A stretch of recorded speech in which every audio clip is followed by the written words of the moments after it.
Hello friends, welcome back to the my new video guys and my YouTube channel guys. Today friend, we are going to talk about guys Samsung phone guys phone camera setting guys, and today we title guys how can we reset guys Samsung phone guys phone camera.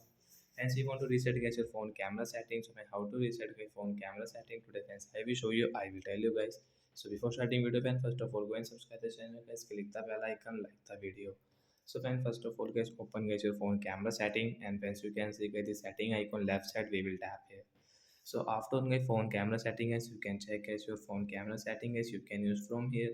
Hence you can see that this camera guy reset setting we will tap here to reset camera setting. So like that guy, we can reset guys our phone camera setting. After reset guys, you can use your phone camera setting. So friends, you want to reset guys your phone camera setting, so guys you can reset like that. After reset guys, you can use your phone camera setting without any problem guys. So I hope friends you understood how to reset camera setting in Samsung phone device. So bye bye guys. Thanks for watching the video guys.